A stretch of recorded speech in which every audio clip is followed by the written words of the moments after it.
with her mandate further on.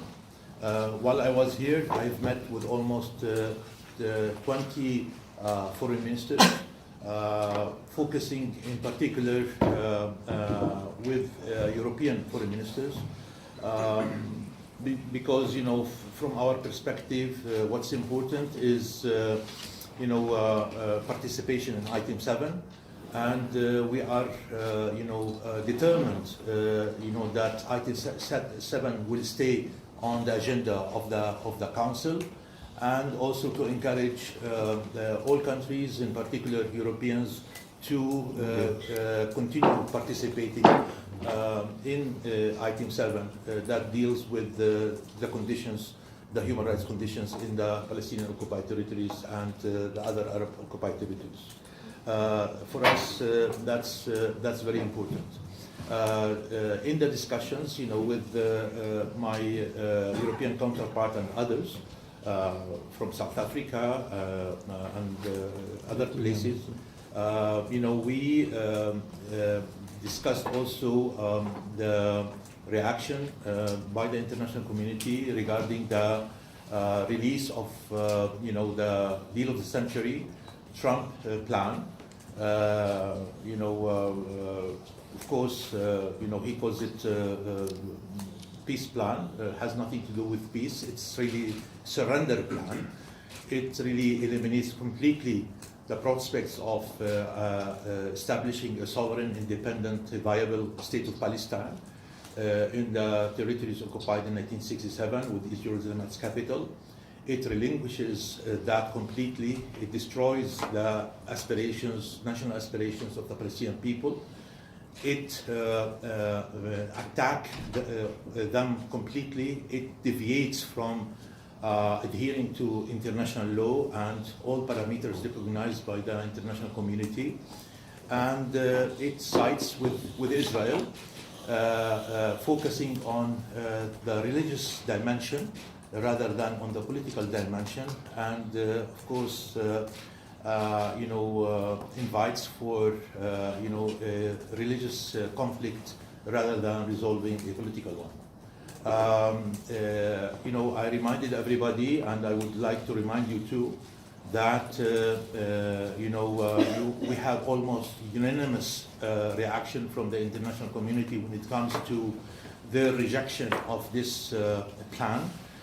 Starting with the Arab League, who have really met under emergency situation with the presence of the Palestinian President Mahmoud Abbas, and they issued a resolution rejecting the plan and rejecting any deals with the plan. Then, we moved to the OIC, Organization of Islamic Cooperation, that hosts 57 member states. All of them also rejected that plan in the same way that the Arab countries have rejected that plan. And in that meeting, it was chaired by the Saudi foreign minister, who opened the discussion with a statement, official statement from him, stating very well that the position of Saudi Arabia in rejecting the plan and siding with the Palestinian side in that level. Then we moved to Addis, where we attended the African Union summit, and there also a resolution was adopted by the African Union in rejecting completely that plan.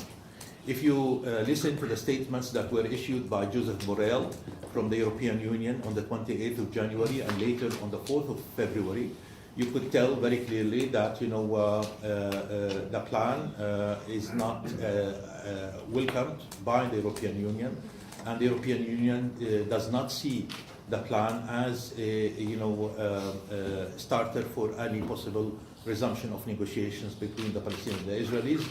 The European Union stick to the already known position, supporting the two-state solution and supporting all internationally recognized parameters for possible resumption of negotiations, talking about Jerusalem being the capital of the two states and supporting the establishment of an independent Palestinian state on the 67 borders. For us, that's really very important, and that's why we continued the discussion, with most of the European foreign ministers, because, on the 23rd of March, there will be another meeting for the European foreign ministers, and this time they have really put on the agenda an item debating the situation, especially the Trump deal, and so it's not only that they will discuss it informally over lunch. It's already right now allocated as a fixed item in the agenda, meaning that they have to debate it and they have to conclude on it, which is very important. If they cannot really conclude on it, that means that they will adhere to the previous position that the European Union has been adopting for that many years. We will follow that very carefully. Everybody knows that on the 3rd of March there will be the third round of Israeli elections. No one knows what to expect. All public opinion polls in Israel are showing that the outcome won't be any different from the previous elections, and they have started already talking about the fourth round of elections, unless they introduce a change to the election law. But anyway, we have said that we are ready to negotiate with whoever will win the elections in Israel, as long as the negotiations are based on already acknowledged and accepted internationally terms of reference accordingly.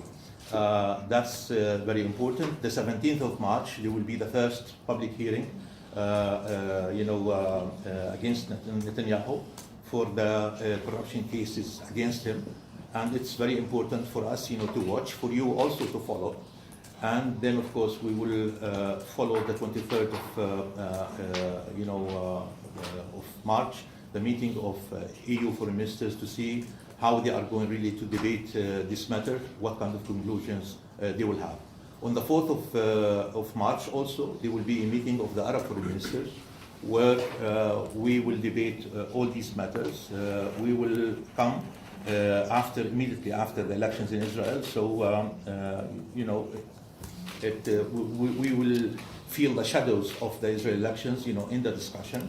But we as Palestinians, we have prepared all draft resolutions pertaining the Palestinian issue, and we do expect that the Arab foreign ministers in this ordinary session will adopt all resolutions pertaining the Palestinian issue, as they have done in the past. So we are anticipating a very interesting month of March, to be followed by everybody, and we will see how things will evolve as a result.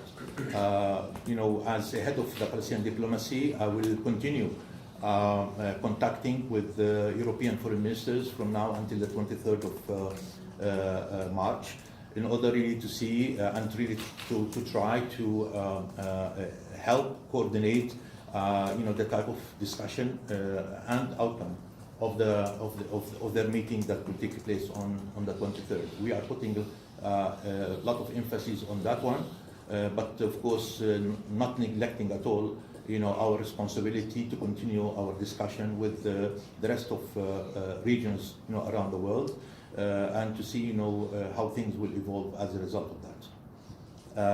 I will stop here, and of course I'm ready to receive any kind of questions from your side. Please introduce yourself.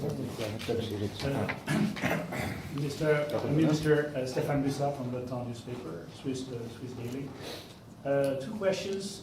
First, did you have any kind of discussion with some officials of the Trump administration, or whether it's Kushner or anybody else? And second question, how would you describe the current situation of UNRWA, since we know they have very serious financial problems? Thank you.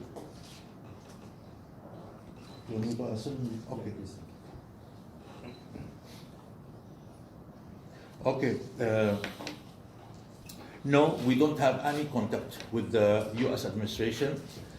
We have ceased all contact with the U.S. administration since December 6, 2017, when President Trump declared from the White House that he recognizes Jerusalem as capital of the State of Israel and decides to move the embassy from Tel Aviv to Jerusalem. Since then, we have seized all kinds of contact with the U.S. administration, with the White House. Yes, there were certain tries from their side to hold meetings, especially when my president was in the General Assembly during last September. We rejected that. There were intents to have direct phone calls between the presidents. We did reject that completely. There were intentions to send messages, written messages. We rejected to accept, to receive such messages. We were very clear in terms of rejecting any kind of contact with the U.S. administration as long as the U.S. administration is biased vis-a-vis our rights, that they have adopted Israeli position, and right now they are showing totally anti-Palestinian attitude. Since they have closed our representative office in Washington, moving the embassy, recognizing Jerusalem as capital, their attack on UNRWA, eliminating completely their financial contribution to the Palestinian Authority, declaring that the occupied territories, they are disputed, not anymore occupied, and the statement by Pompeo regarding settlements and the legality versus the illegality. All these actions have indicated that the American administration, the White House, have really adopted the Israeli position and have really behaved in totally anti-Palestinian manner that force us to act in that way and to refuse to have any contact with the U.S. administration as long as they continue in that path. Regarding the situation of UNRWA, yes, we are very much really worried about that situation. The intentions of Israel and the United States was to not only to freeze financial contribution to UNRWA, to continue their services, providing services to Palestinian refugees in the neighboring countries, but also to dismantle that organization. They have failed to do so because there are many countries around the world who do believe to the importance and the mandate of UNRWA and the service that they do provide to the Palestinian refugees in the neighboring countries. And that's why last year we have seen important campaign by many countries to try to provide enough financial contributions in order really to satisfy the UNRWA's needs to continue providing an equal service to Palestinian refugees. Now, 2020, we are going to face the same problem again, and already UNRWA is talking about a shortage in their budget to provide services, and it seems that we will go again in the same manner doing so. We are satisfied with the fact that many countries have supported renewing the mandate of UNRWA in the General Assembly, and that was an important indicator where the international community really stands when it comes to this bullying and intimidation from the United States and from Israel.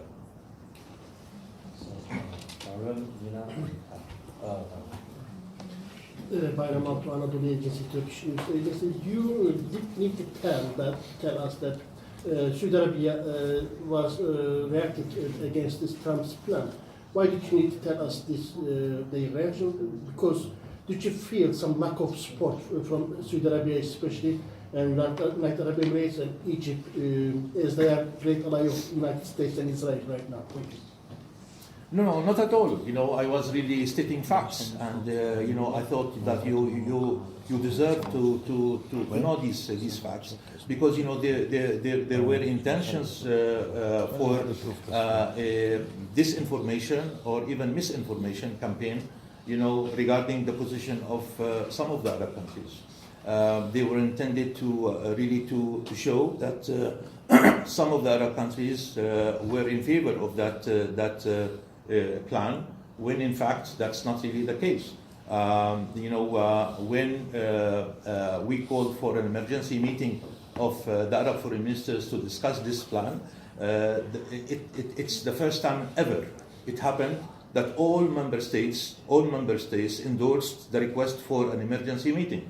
Usually, you need only 2 countries to support your need in order to hold an emergency. But to have 21 countries supporting that position, it tells you exactly something.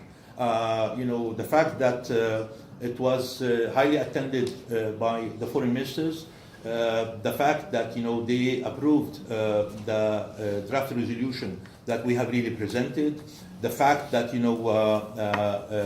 the foreign minister of Saudi Arabia in person attended and chaired that session of the OIC is an indicator, in order really just to stop all kind of rumors that there are certain deviations from that position.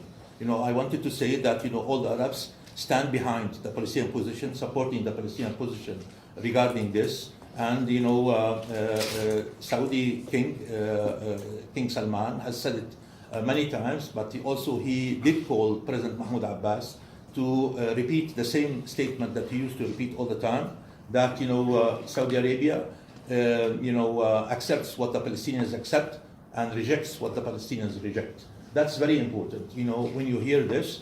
And so, we have no worries whatsoever regarding where the Arabs stand regarding this matter, or where, the Muslim countries, African Union and many others, stand regarding this issue. I think, the Americans and the Israelis has to worry, because they are isolated. They are the only ones who really support the plan, and they tried very hard in order really to intimidate, to bully many countries, in order really to push them, to accept the plan somehow, and they have failed to even to receive one acknowledgement or one support from any of these countries whatsoever.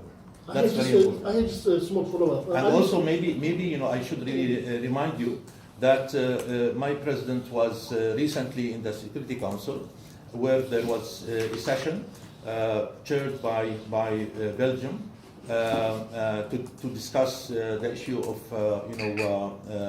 the plan, and we have heard not only what the president has said, but we have heard also statements from the 14 countries in the Security Council who, in some way or another, have really reflected a very similar position and attitude with the Palestinian side. Just a small follow-up. Are you satisfied to support from Turkey on these difficult times? Of course, I'm satisfied with the position of Turkey as a friendly country, as a member of the OIC. Minister Mawlud Çavuşoğlu personally, came to attend the OIC emergency ministerial meeting. I know very well because President Tayyip Erdogan was heading to Ukraine for an official visit, and he did ask Mawlud Çavuşoğlu not to go with him, but to go to Jeddah to attend that meeting and to express the position of Turkey in support of the Palestinian position and in rejecting of that Trump plan. So yes, we are aware of that. We are aware of all these details, and we are very satisfied with the fact that Turkey has publicly declared total support to the Palestinian position. Nina Larson, AFP. So I wanted to go back to the database. Okay. And I was wondering, you're calling for a special kind of mechanism to keep updating the database and review it. If you could say a little bit more about what you specifically would like to see, and also you mentioned legal measures that would have to be taken, if you could specify what those were. And with your meeting with Madame Bachelet today, she has seemed quite reluctant up until now. I mean, it took quite a long time to publish the database. How did she respond to your demand that she stay on top of this and keep on updating the database? Well, we our understanding of the Human Rights Council Resolution 31/36 is very clear. That the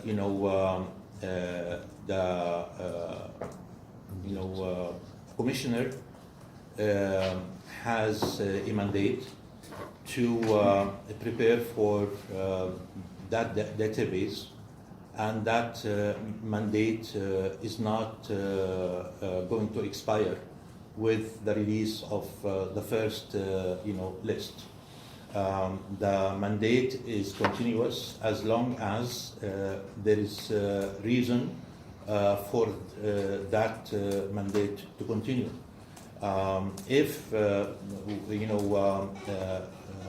companies will cease to operate illegally in the occupied Palestinian territory in illegal settlements, then there is no need for her to continue with that mandate. But as long as there are companies operating illegally in violation of international law in Palestinian occupied territory and in such illegal settlements, then her mandate has to continue. This is really how we read the mandate, and this is really how we read the resolution. And that's why we do consider that the release of the database is just the beginning and not the end. And that's why right now the idea is really to look into how to follow, not only in terms of updating the database, but also in terms of how to follow with these companies that were mentioned in the database. That's important because you release it and then it will go. What's the importance of it then? Of course, we have to give them certain benefits, in terms of time span, in order really to ask them to leave, their work in the legal settlements. If they will do so, then that will cross them out from that database, and we, as our Prime Minister has said it, in Davos, we are ready to receive them if they want to operate legally in the Palestinian territories without any problem. But if they refuse to do so, then we have no other means but to take up all legal means possible. For that purpose, to defend our own rights, and also, to ask for compensation. This is really something that we will do. We will never give up on asking them for compensation, and we will start making enough studies and calculation to see what kind of how much in terms of money that they have really to pay back to the Palestinian people for taking advantage of the Palestinian natural resources, of occupying lots of land in the occupied Palestinian territory, and exploiting such resources without the permission of the rightful owners of the land, the Palestinian people. That's really very important. So we are just starting. We are contemplating, we are thinking together, we would like to think together with her office to see how we will proceed, but also our experts are looking into this matter, trying really to see what kind of steps and mechanisms that will be undertaken in order really to proceed with this matter. We will be very swift, we will be very clear, very strong, very committed, very daring. But at the same time, we will give such companies a span of time for them to retreat from where they are. But even with the retreatment, compensation has to be included.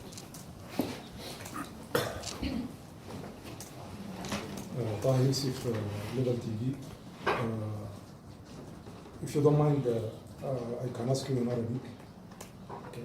Yes. الخطة رفضتم خطة ترامب اللي هي ما تسمى بصفقة القرن، وكثير من الدول العربية رفضت تلك الخطة، رغم أن يعني غالبية الدول العربية لديها علاقة قوية، هم حلفاء لأمريكا وإسرائيل. هل تتوقعون أن يتم ضغط على تلك الدول وتعدل عن رأيها، ترفض يعني تقف جانب الخطة؟ هذا السؤال الأول.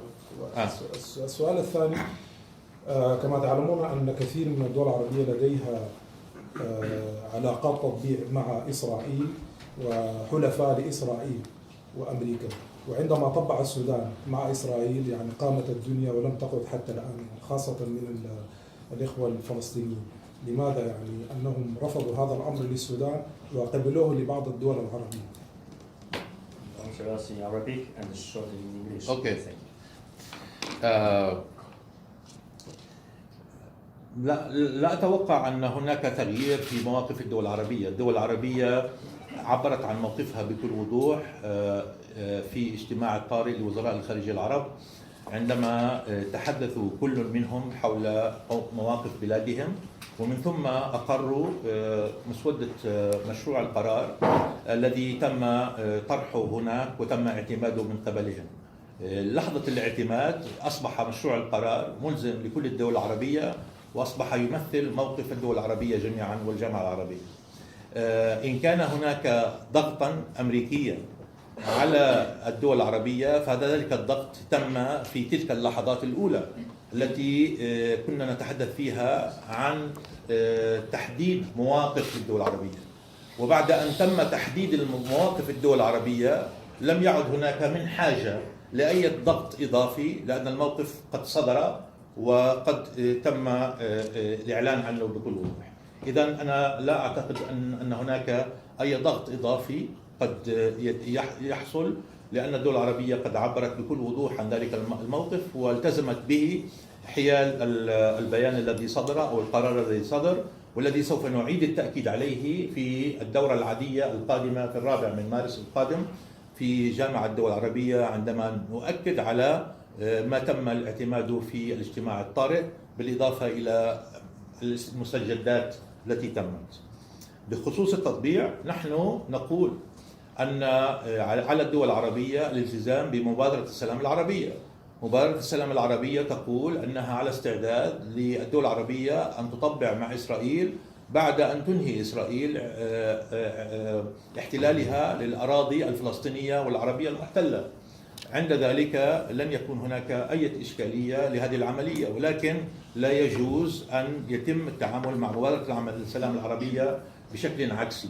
الآن موقفنا نحن كدولة فلسطين بخصوص موضوع التطبيع الذي يسبق انسحاب إسرائيل من الأراضي الفلسطينية المحتلة وتجسيد دولة فلسطين هو مرفوض.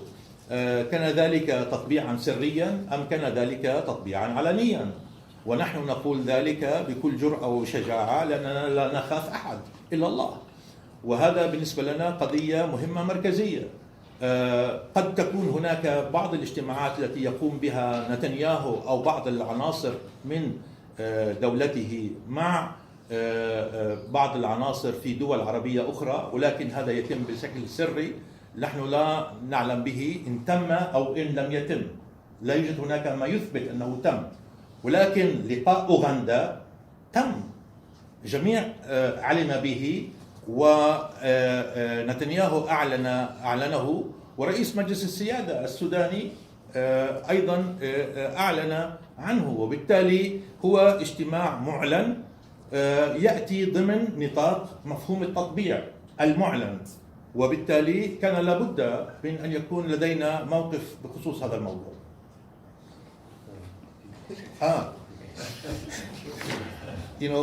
He asked me if the Americans will continue pressuring the Arabs after the first pressure in that regard. I told him no, I don't think that there will be need, because since the Arabs have already declared their position, since the Arabs have already adopted, that resolution in the Arab League, then, there is no logic why the Americans will keep pressuring the Arabs, since the Arabs have already publicly, declared their positions vis-a-vis this issue. Secondly, he said, why, the Palestinians have, attacked the normalizations that the Sudan government, the head of the, the governing council, General Burhan, when he met with Netanyahu in Uganda, why we have attacked this while we are not attacking other forms of normalization between the Arabs and between the Israelis. I told him, we don't hesitate, to have a position vis-a-vis, normalization. We have said that, normalization should come only after the Israeli withdrawal from the Palestinian and the Arab occupied territories according to Arab peace plan, and not the reverse. And we have stated our position openly, clearly, everywhere and every time. There are certain rumors spread by Netanyahu that there are certain normalization with the Arabs, but nobody knows is that really true or not. But the meeting between Netanyahu and Burhan was public. Both of them has announced that it did happen in Uganda, and as a result, yes, the reaction was clear from the Palestinian side and Palestinian organizations and political parties, because it is a fact, and based on it, the reaction was as strong as it should be. Jamie? Hello, sir. I'm Jamie from Associated Press. I have two questions. The first is, you mentioned the Europeans, but there are some Europeans that are concerned that, for example, item 7 may be counterproductive. And I'm just wondering, at what point are you thinking that there might be a gesture by the Palestinians to say, maybe, we don't need item 7. We can still keep our eyes on Israel and their behavior, but we don't necessarily need item 7. Has that ever been a thought of yours? The second question has to do with the E1 section of the West Bank. Israel has made some pledges to continue settlements there. Could you just give us your reaction to that, please? Look, we are not, interested in singling out, Israel or any other country for the sake of enjoying it. If there is no reason there for that matter, then there is no need for it. Israel has kept creating violations of Palestinian human rights over the years that they allowed us to always believe that there is a reason why to go for item 7. If Israel decides to stop